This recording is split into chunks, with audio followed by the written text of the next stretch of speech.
existence with your art. You may be the only one who can do those images in that particular way, because you know, like I know, you can look at some art pieces and don't know what they mean, because they mean something different to each and every person. The melanin within our bodies manifests or reads that art differently. This is why you see, you know, people sit around and drinking champagne and they're discussing an art piece. And the discussion may take hours, because this is what they see. Pictures tell 1,000 words. You've heard the saying before. You know what I'm saying? So we understand that when you see an image, it's supposed to mean something different to different people. No different than the way we dance. You can watch a child dance. You never taught this child how to dance. This child can hear a certain rhythm or music, and that child will immediately start to dance on rhythm. This is something you inherit. It's the rhythm. It's the way we do it. No different than the oracle speaking. We've all been around for years, and your great aunt or something, when she or he speaks, everyone gathers around, because they know that that particular elder holds that history. So if I wanted to know how my mom's was when she was a child, I had to sit down and let grandma tell a story. Don't let your mother tell a story, because she's going to have her own twist to the story. You speak to the elder, and the elder's going to tell you what this was and what that was. And like I said, the way we dance, it's always been sacred. It's always sacred the way we move our bodies. Our ancestors used to make it rain when we danced. Or, you know, things of that nature, when birth, or we were celebrating life and this and that, we danced. Very critical. So those are the 4 basic elements, and of course the drummer became the DJ. You know, when life, or we was going to war, we pounded the drums. We pounded the drums for numerous reasons. And the Zulus in particular would pound those drums so hard, when they was going to war, they would scare whoever they was going against, because they would hear those drums coming, and the Zulus would be 3 days away. This is how hard they was pounding the drums, 3 days away. Okay, so the power of that drum is phenomenal in our life. And when you hear that music, no matter what you're doing, you're going to stop. So once they started taking the instruments out of school, because an instrument is a spirit catcher. If you want to manifest the spirit within you, you use instruments to do it. So whether you playing the drums or guitar, so a lot of the diabolical ones understood that. So they had to get those instruments, because why else would you take instruments out of school? Unless you understand what's really going on with us as a people. So we were using these instruments, just as they say, as instruments to bring the unseen, seen, capturing into the astral realm, bringing this stuff into a physical existence. So once they took these instruments out of the school up in the South Bronx, now we have conjured up energy inside of us that must come out somehow, some way. So we began to beatbox, because that what became the essence of the drum. You can't stop the drum. You know, we got spray paint cans and start putting those images up. Brothers started breakdancing. I can't do it no more. I used to spin on my head as a child. Can't do it no more. But we started manifesting through that way. And brothers always talk slick, so we started talking slick in rhythm. That's all it was. We started making it rhyme and things of that nature. So those are the 4 basic elements that have followed us since the beginning of time. So out of them taking something away from us, they created something else. And we're going to talk about that, because we're going to get into the different definitions of death. What does death really mean? Does it mean death, or does it mean life on a whole other realm? What does death really mean? Does it mean death, or does it mean life on a whole other realm? So once you take away one thing, we will manifest our spirithood in another way. So that's what brought hip-hop about. And the first essence of it was talking about our conditions and things of that nature. You know what I'm saying? Using it as something to bring the people together. It became alchemy. Earth, air, fire, water.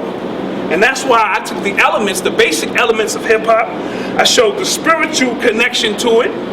But I also gave you the earth, air, fire, and water, because that's the composition of everything. Those are the basic elements of life. We start life, and life begins with earth, air, fire, water. So my job is to show you the spiritual connection to everything we do. to even hip-hop has a spiritual foundation. Not now. This is shit-hop, excuse my French, now. But in its origin, hip-hop had a power. It had an energy about it. It had a movement about it. So when you add earth, air, fire, water as an alchemist, you know what I'm saying? Alchemists are able to take base metals and turn them into gold, or take lead, as the story goes, turn it into gold. So when that lead from the pencil hit the pad and we began to do what we do, we started manifesting things on a gold level. Gold records, gold teeth, gold chains, but it's just showing you the manifestation of the basic elements. I say all of that to say, let's get started. All right, hip-hop is dead. Like I said, we'll examine death in the regular dictionary, European dictionary. The definition of death is the cause of loss of life, the end of life, cause of ruin, all right? However, in this particular dictionary here, I don't have a lot of copies, I only have just one copy. It's called The Functionary. And it's a brother, his name is Dr. Blind. I believe he's out of Detroit. And he took the basic dictionary and added funk to it. He added a melanin essence to the dictionary to show you, first of all, the English language is not our language. We do know this. And language can become a part of a trap, get you caught into something, because when you speak someone else's language, they will control you. And we're going to talk about that because, not to get off the subject, bear with me because I'm going to be all over the place. I don't usually follow any format. When the thought hit me, the spirit comes in, I just speak about it. We're going to talk about the language of Nah-Mean. That's the hip-hop language, Nah-Mean. And we're going to talk about that because that's an actual language, because we said it is. We created it, Nah-Mean. You see what I'm saying? So it enabled us to bend the reality, so to speak. Because when we're speaking proper English in this particular manner, and it's not our language, it boxes us in. It traps us, no different than the slaves would teach. They had their certain lingos, you know what I'm saying, when they was going to escape, they put it in songs, and you thought it was just a song. No, but it meant, yo, we getting out of here at 12 o'clock, noon, follow the stars. So we always spoke a different language in which slave masters didn't know what the hell we was talking about. So, the language of Nah-Mean is a way to bend, not necessarily break, but bend the reality that we have been boxed into. In the Matrix movie, you know, Morpheus told Neo certain rules can be broke, certain rules can be bent, all depending how you're going about it. So a lot of people may look at the brother saying, nah, I mean, that's just some straight low vibration stuff, but my job is to show you the spiritual essence in everything we do. So we learn to speak our own language because this is not our own language. Now, with that point made, once you start seeing bling bling in the dictionary, that word no longer has that power, because now it has been incorporated into a European system. So now they can use bling bling and steal the vibration off the word. So we got to be careful with the language we speak. However, anywhere we go, I may not know the language verbatim, but I can speak to a brother from Canada and he may say something and I may not know exactly what he's saying, but I can figure it out. Even though I've never been here, well, I've been here a long time ago. I've been here 15 years ago, as I was mentioning to the sisters earlier. As a part of a rap artist, I was with Tim Dog. We came through in 90 or 91.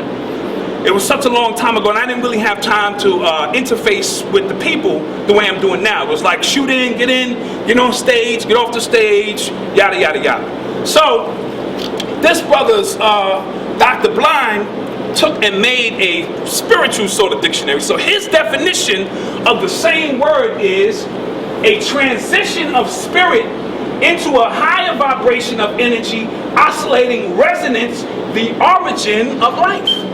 So here it is, you have a European dictionary saying it's the end of life, but the brother's saying, hold on, death on one level means life on a whole nother level. It is the origin of life. So when we talk about hip-hop is dead, we want to examine if this particular cycle of hip-hop is dead and we're about to go into something new, which may be good. Change is always good. That's why we probably see a lot of the nonsense going on now, because whenever a people reach such a low level, then that's the end of it. It can't get no lower than what it is now. If you've been watching TV like I've been watching TV, Flavor Flav, Flavor of Love. Anybody seen this? It can't really get no lower. And if it can, we better brace for something. If it can get lower than that, we in for a long ride. So we want to look at it from many different perspectives. And I'll speak about hip-hop and things in general. I try not to get one-dimensional with it. I try to look at it from a lot of different angles because there are many different angles in which we must view this. All right, hip-hop is dead. Let's go to the word rigor mortis first. This was in the dictionary.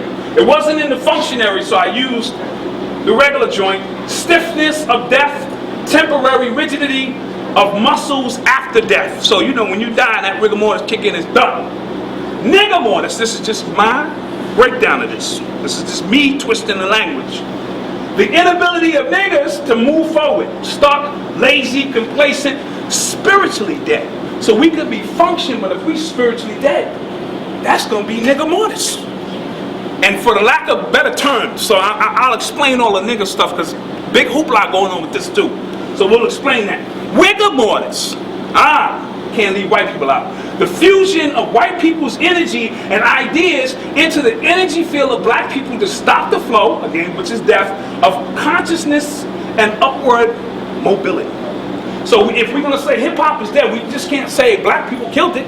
We got to look at the ones who are really controlling hip-hop from a financial standpoint, the ones who control what images are seen by your children on the television, what songs are heard on the radio every single day. Black people don't have no control over that. As much as we would like to think we do not. So for me to come in and look at the effects of something and not the cause is an injustice. Dealing with metaphysics, you're always trained to look at the cause of things as well. So we got to go upstairs and say there's other people involved, especially white people purchase 75% of all hip-hop. A lot of people don't know that. They think we the ones buying. No, we dubbing it. We buying bootlegs. That's what we do. And it's sad, but that's just the way it is. And I buy bootlegs, I'm going to say that on camera. And I don't feel I'm taking no money out of the rapper's pocket because I know the rapper get 25 cents off an album. 30 cents if he lucky. Maybe $1 if his name is Jay-Z or Jeezy or somebody. Maybe. But the artist, and I've been an artist, and I've signed bogus contracts, and I'm telling you, they don't make a lot of money. This is why nowadays what they're doing is they're making their money off the residuals, ringtones, other things like that. And now they're even incorporating that in the contracts so the labels get that money too. They're gonna have to turn this heat off temporarily. Because I'll start sweating beads up here in a minute. And I'm just getting started. So, if we can turn it off and then turn it back on for a few minutes, you know, just kind of... Oh, okay. Oh, you know, once we get focused, we're going to generate energy anyway. So, once we get focused and get in what we're doing, we're going to be okay. All right. Hip-hop is dead. Again, hip-hop is energy. And energy cannot be destroyed, as we know. Energy just takes on a new form of energy. Can't be destroyed. So if hip-hop is an energy, and energy, let's look at it like anything we focus our energy on, we give life to. So if you take a blonde-haired, blue-eyed Jesus Christ statue, and millions of people focus their energy on this, they create a living thing. It's got energy to it, and it's energy that's above you because you've given off your power, your center to it. You've made it supreme over you by your thought process, and this goes on all the time. However, anything that we focus a lot of energy on has life. So hip-hop is an energy. Energy can never be destroyed. It can only be transformed. So when we say hip-hop is dead, perhaps, again, we're going to transform this music into something else. However, I just got finished telling you what brought hip-hop about was the crime, the poverty, no jobs, and brothers and sisters having to express themselves, them taking the elements out of the instruments out of the classrooms. All of this set the stage, so to speak, to bring about hip-hop. They knocked off the Black Panthers, you know, they knocked off Malcolm, Martin, so all of our so-called leaders They flooded the hood with heroin in the 70s, speaking from, you know, the states and stuff, and were sedating a lot of the up-and-coming warriors. So the ones who weren't affected, so to speak, began to express themselves in different ways. That brought about hip-hop. Without that, hip-hop wouldn't exist. Not in its true essence and form. Because we had to voice our opinion about police brutality. We had to voice our opinion about the fact that we didn't have no jobs in our neighborhood. We had to voice our opinion. And by us putting it to music, just made it more of a spiritual thing. More of a spiritual movement, so to speak. So, in this day and time, another thing, brothers didn't have much back then. And that also played into the essence of what hip-hop had become. Nowadays, these so-called brothers have think that they have made it. And because they think that they have made it, they high on the hog now. It's no reason for them to create anything new, so to speak. Because the illusion now is that we have made it. And the television has a lot to do with that. When you see these videos, brothers iced out, cars that are not theirs, MTV cribs, rented, not their stuff, but it gives off the perception, look at black people. And these images go all over the world. Don't think they don't. They go all over the world to say, look at our once oppressed, slave-bitten people who are down in the dumps. Look at them now. They don't show the hard-working mother who's struggling with 2 kids. She got to work 2 jobs. They don't even show the good father who got to work that second job to keep the roof over the head. They don't show our doctors, lawyers, astronauts. We have all of that. They don't show that on television. They show the rapper, the baller, the hustler. That's the image that they want to show. If I can get a nice cold one of those, like a frozen one or something, they don't show all of that. So what they do is, the way you perceive it, put it like this, your perception is based on the information that you input. So if the only thing given to you is this data that our black people are ballers, our black women are hoes, sluts, they got their butt out and all that. If that's the only perception you have of us, and that image goes all over the world, then that's who we are, so to speak. Or that's what they would like you to think, who we are. And the perception, it's not about truth anymore, it's about the perception of truth. So whatever they put, if they defeat us in a movie, it's real. Because they're dealing with the perception, thank you, bro. They're dealing with the perception of truth. Because they know if they feed it to you and you buy into it, it now becomes real. So we got to be very careful on the things we see and how they're using magic, our own magic, on us. We're the only ones who can make anything happen. We're the spiritual people of the planet. I think that's hands down. So, but if we buy into it, anything that goes on in Hollywood, we can make real. So they put these movies out to introduce that particular concept into our thought stream. And once it reaches enough people's thought stream and we meditate on it, it is now a reality. So any ideas that they want to whether they want to make it law, all they do is introduce it and say, and then this is a mind trick they play on you. They say, 85% of the people up in Canada feel that being gay is the way to go. Now, they can say that, and they just doctored some numbers that don't even exist. Because that's what they do. And then we go, wow, well, if 85% of the people say being gay is the way to go, then I guess being gay is the way to go. And once they continue to do that, keep in mind, this is magic. This is how they perform their magic. Once they continue to do that, it soon becomes a reality. I hate to say it that way, but I gotta keep it as raw as possible. All right, the birth of hip hop. Can everybody see that? Everybody can see that? All right, we're gonna look at it from a couple of different perspectives. As I said, no birth record, everything is everything. So a drummer in 2000 BC is a DJ today. Same thing, still manifesting beats, but just using different elements. We're in a different vibration, we're in a different time frame. But the DNA, as we're gonna speak about that DNA in a minute, is what's key. Because they can alter and change certain aspects, but certain aspects of it will remain the same. So I can relate, I can say hip hop has no birth record, because we've been basically using those 4 elements of drumming, writing, the oracle speaking, and dancing since the beginning of time. But now we call this particular aspect of it, or this vibratory frequency of it, hip hop. Now, but when you name something, a lot of times you kill it. Because before we named it hip hop, it was chaos. It just was.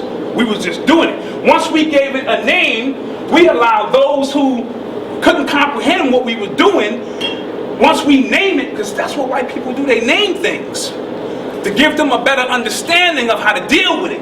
So once we named it hip hop and gave it a format, now they can move into stage 2, was to find out how to exploit it, because they don't care about the spiritual aspect of it.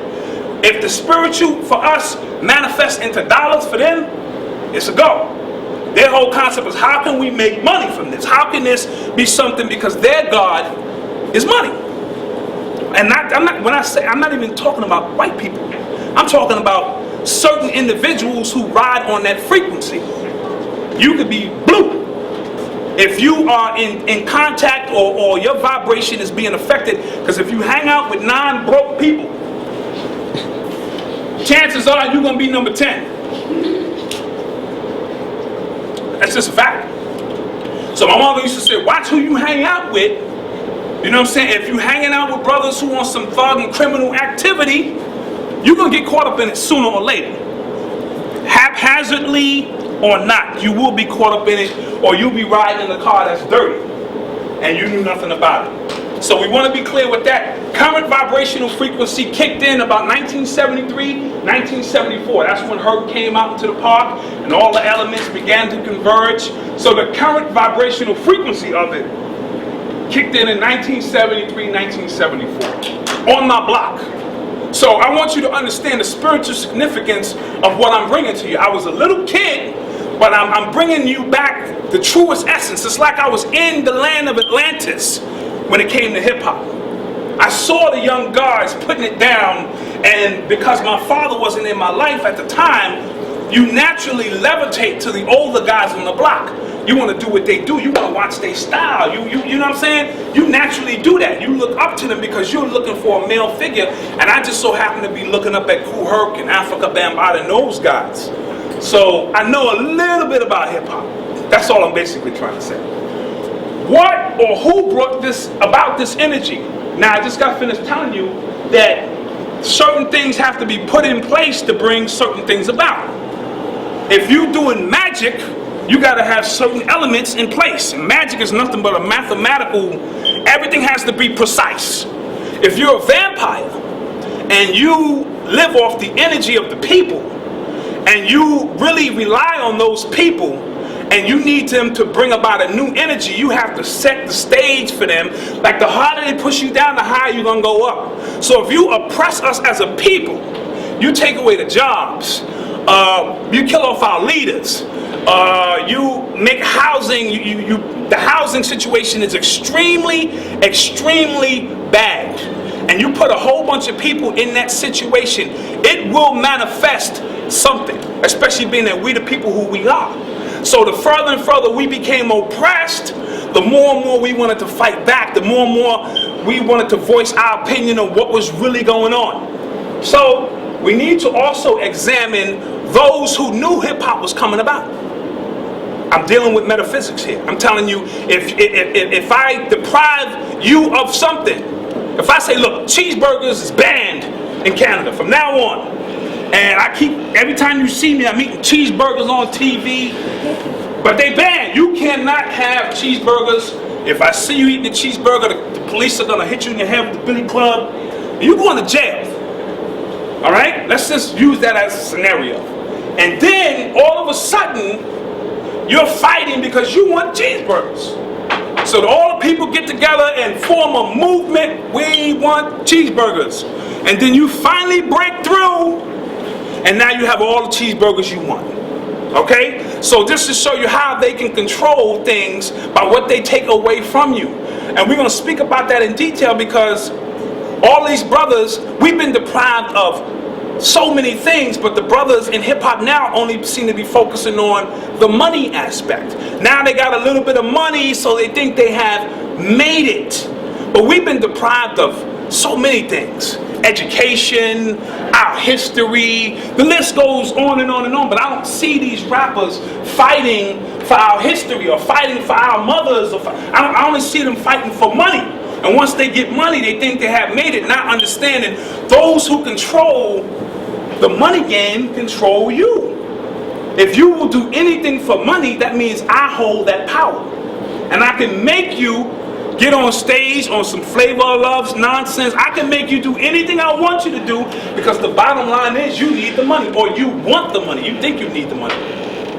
I grew up extremely poor and was extremely happy. You know what I'm saying? Because mama always made a way. You may not have got everything you wanted, but you got it. And we survived, and we still here. So obviously money may not be the end all and be all. It's just causing a lot of problems. Okay. What year was the energy transformed or circumvented from a positive to a negative? So when you look at hip hop in the 80s, and you had Public Enemy and KRS-One, the X-Clan, Rakim, Big Daddy Kane, Poor Righteous Teachers, De La Soul, boom, boom, boom. They all had a message in the music. It was all one thing. They was all telling a story in different aspects of the story. And it was positive at that particular point. Even though moms may be like, boy, turn that noise off, certain things she could tolerate.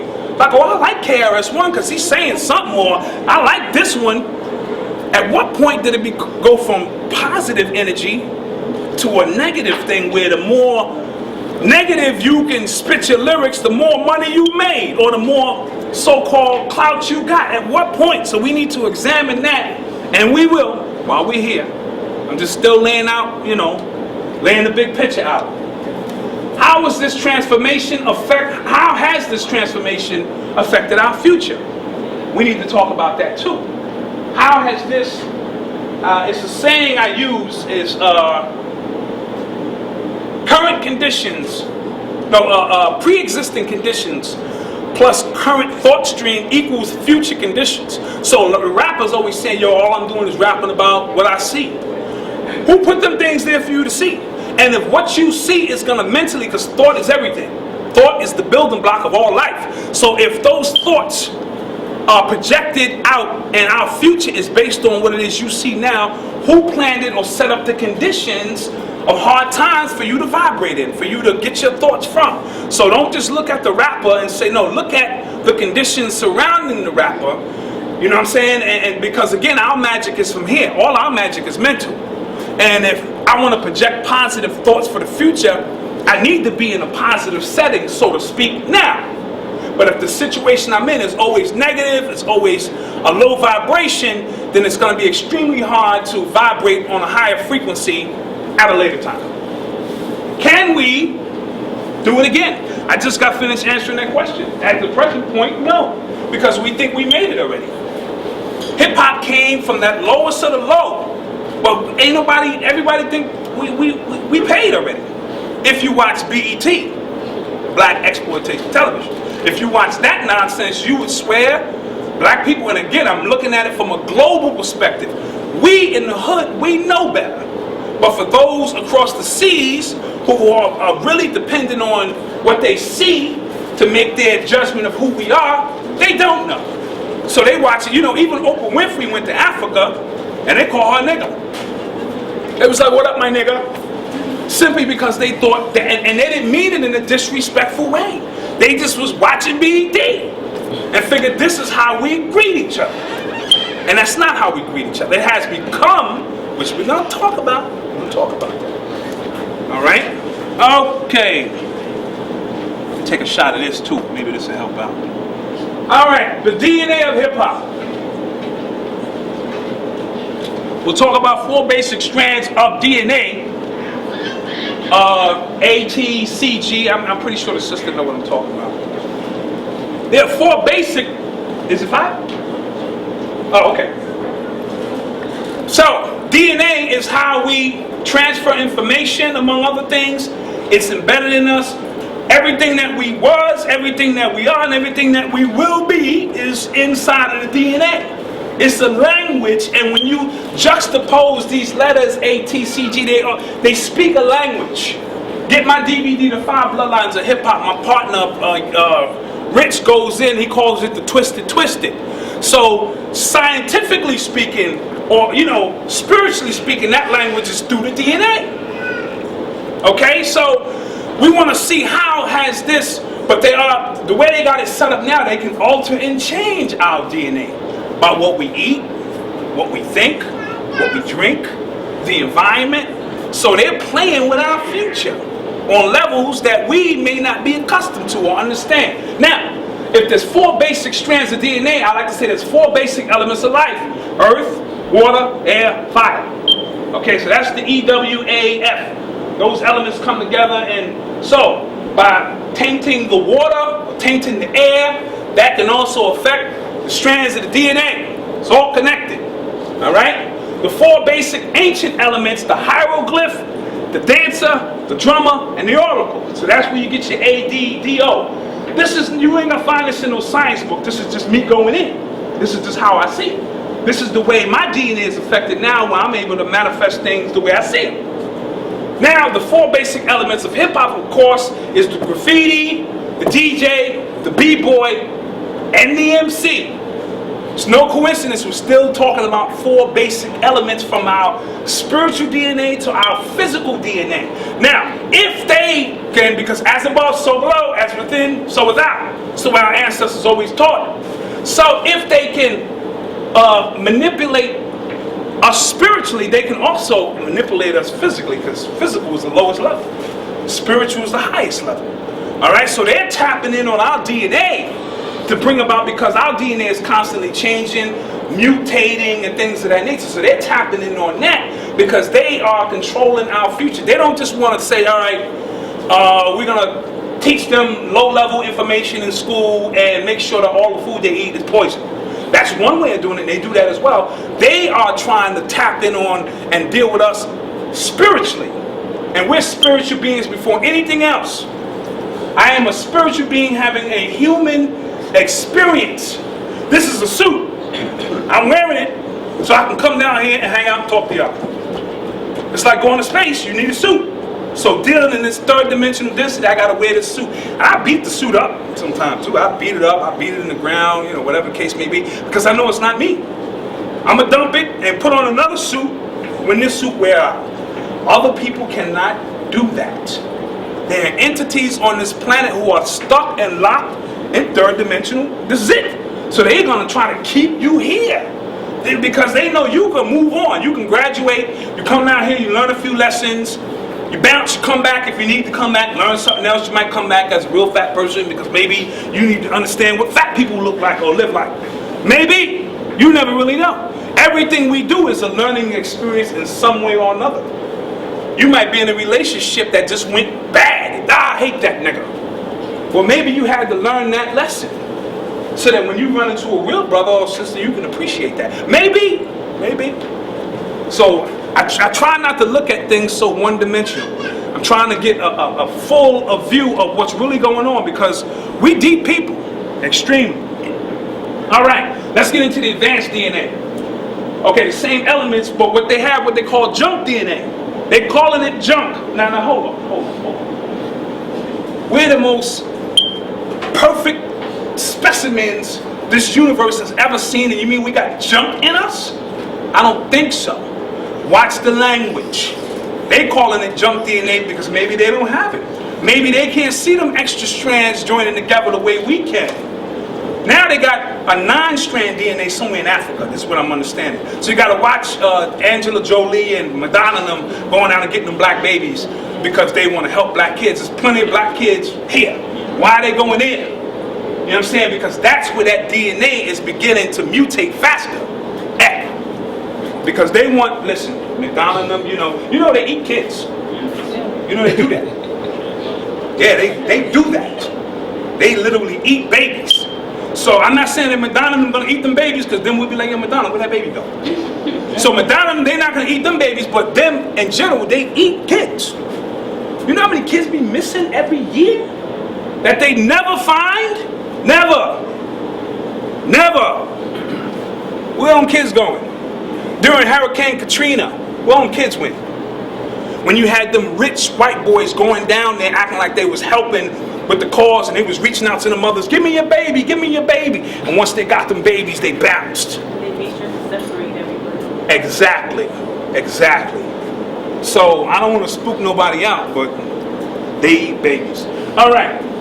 That junk DNA, that's that melanin within us that we have that others do not have, that enables us to do the spiritual dance that we do. When I get to the elements of life, which is the earth, water, air, fire, again, ether, the spiritual essence, the triple darkness of space. Ether going on inside the womb of the black system. And we're birthed within that triple darkness of space. The ancient elements was the hieroglyph, the drummer, the dancer, the oracle. Again, you're talking about that advances when you add the spiritual essence to those drums that you playing, or the spiritual essence to them glyphs that you put up on the wall. You're not just doing it, it's a certain essence to the way we do what we do. And you can hurt people by the intent that you put into your drum. Any producers here? Oh, okay. All right, so we're going to talk about being able to use your art or your music as weapons. Because let's face it, any other weapons you use that were created by somebody else, how is that going to hurt them? You can't fight the enemy on his plane and on his vibrational frequency. He is heavy into technology. He got weapons you couldn't imagine.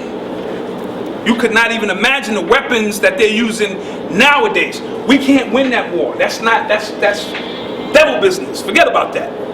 You must fight on the realm in which you are the strongest. And when we start truly understanding that and linking our thought process and our energy as one, it's over. It's done with. Nobody can do nothing to us. And that can happen by beating the drums or playing a bass guitar.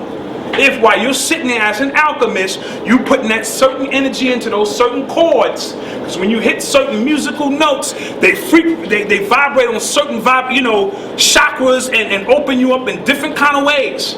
This is why you can listen to a beat by Dr. Dre, and the beat itself will open up your chakras, and then they'll dump all that negative on the lyrics, and it still reaches inside your subconscious.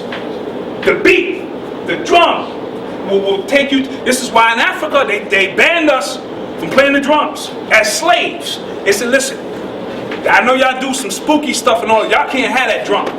Because what's happening is y'all beating them drums and slave masters is coming up missing. You see what I'm saying? Because we spoke that language. We understood what that meant. So they literally banned the drum in so-called slave times.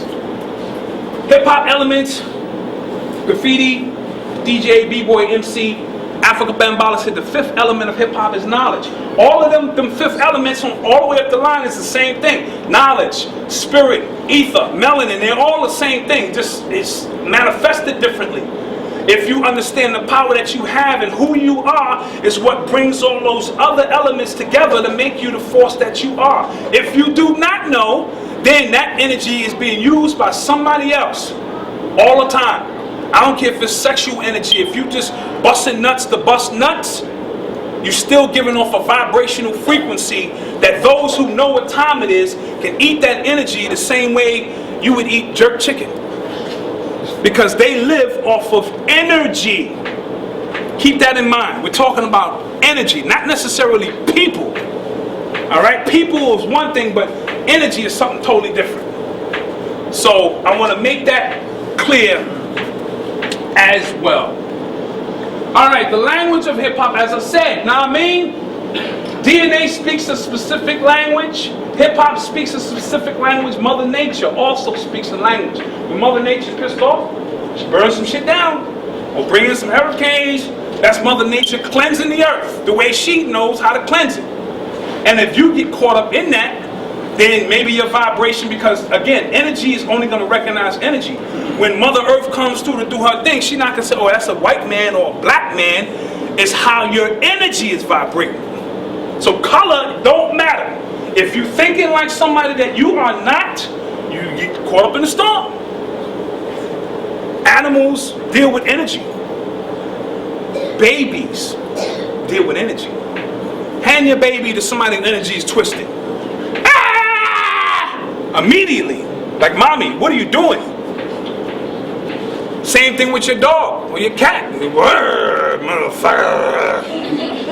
You see what I'm saying? Because they dealing with energy. They're not dealing with that's a white man or black man or whatever. They dealing with energy. And as I broke down earlier, the language of na-mean is the language of na-mean. You know what I'm saying? Shun, that's a language. Because we said it is. And we all agree upon it. And once we make the agreement, it is.